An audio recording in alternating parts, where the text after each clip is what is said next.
Maintenant, comment on fait pour trouver une dimension à partir d'un volume donné? Alors, ici, on a un prisme à base rectangulaire.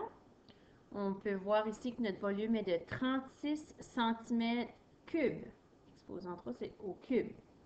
Donc, si je regarde attentivement mon prisme à base rectangulaire, j'ai un 6 cm à la base, une hauteur ici de 3 et la profondeur ou la grosse hauteur, on ne la connaît pas.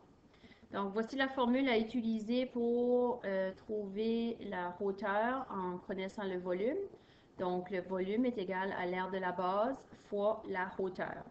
Donc, comme ma base est un rectangle, la formule pour trouver l'aire du rectangle, c'est base fois hauteur. Donc, si je commence avec cette formule-là, alors volume est égal à base fois hauteur fois la grosse hauteur.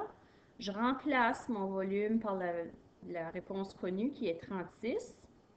Et la base du rectangle est de 6, la hauteur est de 3 et la grosse hauteur est inconnue, ça fait qu'on garde le H.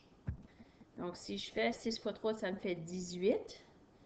Donc, 6 fois 3 donne 18. Donc, c'est le 18 qui est multiplié par le H. Donc, pour isoler la variable H, je dois diviser par 18. Et ma réponse serait de 2. 36 divisé par 18, ça donne 2. Donc,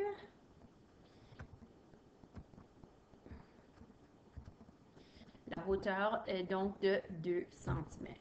C'est ça qui est la réponse. Faisons un autre exemple ici avec un prisme à base triangulaire. Donc, c'est toujours la même formule. Voici notre volume est donné est de 48 cm3. Comme je disais, c'est toujours la même formule. Le volume est égal à l'aire de la base fois la hauteur. Puisque ma base est un triangle, ici un triangle, je dois utiliser la formule volume égale base fois hauteur divisé par 2 fois la hauteur. Donc ici, ma base de mon triangle est de 4 cm et la hauteur est de 3 cm. La hauteur dans un triangle est toujours 90 degrés avec la base. Donc, si je commence avec la formule, donc volume est égal à base pour hauteur divisé par 2 fois la grosse hauteur. Je remplace mes variables par les données connues. Donc, 4 fois 3 divisé par 2 fois la grosse hauteur.